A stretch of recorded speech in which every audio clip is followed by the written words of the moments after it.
जम्मू कश्मीर के पहलगाम में हुए आतंकी हमले ने पूरे देश को झंझोर दिया है। इस घटना पर मध्य प्रदेश के मुख्यमंत्री डॉक्टर मोहन यादव ने कड़ा रुख अपनाते हुए कहा कि प्रधानमंत्री नरेंद्र मोदी और गृह मंत्री अमित शाह आतंकियों को किसी भी सूरत में बख्शने वाले नहीं हैं। उन्होंने इस हमले को कायरतापूर्ण करार देते हुए विश्वास जताया है कि केंद्र सरकार दोषियों और उनके पीछे छिपे मास्टरमाइंड के खिलाफ सख्त कार्रवाई करे। मुख्यमंत्री ने कहा, पहलगाम हमले के तुरंत बाद प्रधानमंत्री मोदी ने जिस तरह विदेश दौरा छोड़कर त्वरित कार्रवाई की, वह देश की सुरक्षा के प्रति उनकी गंभीरता को दर्शाता है। पीएम मोदी ने एयरपोर्ट पर ही बैठक बुलाई और कल लिए गए फैसले इस बात का सबूत है कि हम अपने देश की सुरक्षा को लेकर कितने चिंतित हैं। डॉक्टर यादव ने जोड़ा, उन्होंने कहा कि केंद्र सरकार की नीतियां और त्वरित निर्णय आतंकवाद के खिलाफ जीरो टॉलरेंस की नीति को स्पष्ट करते हैं। डॉक्टर यादव ने इस घटना को राष्ट्रीय एकता के लिए चुनौती बताते हुए कहा कि ऐसी कायराना हरकतें देश के संकल्प को कमजोर नहीं कर सकती।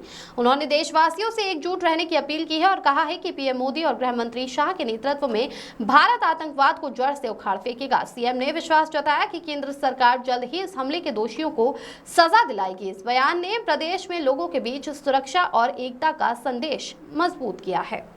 पहलगाम में हुई घटना के बाद जिस प्रकार से माननीय प्रधानमंत्री जी ने अपना न केवल विदेश दौरा संक्षिप्त किया, बल्कि आते ही एयरपोर्ट पे जो मीटिंग ली है, कल भी जो निर्णय आए हैं, ये अपने आप में संकेत इस बात के हैं कि हम अपने देश के लोगों के लिए कितनी ज़्यादा चिंता करते हैं। देश के गृह मंत्री, देश के प्रधानमंत्री, पूरी सरकार और समाज इस पूरे घटनाक्रम में ऐसे दोषियों को छोड़ने वाली नहीं है।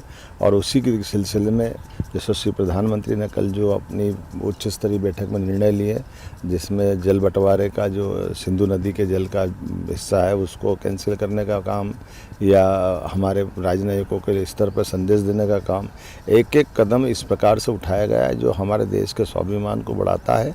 और हम अपनी इस पीड़ा को भी प्रदर्शित दुनिया के सामने कर पा रहे हैं कि आखिरकार भारत जैसे लोकतांत्रिक देश में जहाँ हंसता खेलता कश्मीर अगर हमारे सबके साथ दिख रहा है, और उसका हमारे देश के साथ जो एक अतीत के काल में जो लंबे समय से परेशानी थी, उस परेशानी को मुक्त करते हुए मुक्त पर्यटन के माध्यम से कश्मीर में भी जो खुशहाली छाई है, इसको कलंकित कोई नहीं होने देगा।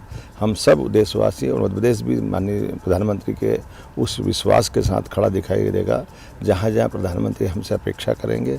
और हम उम्मीद करेंगे कि ऐसे कायराना हरकत करने वालों के खिलाफ और उनके जहाँ जहाँ के पीछे तक तंत्र जो लगा हुआ, उन सब के खिलाफ माननीय प्रधानमंत्री जी निश्चित रूप से हमको भरोसा और कार्रवाई करेंगे।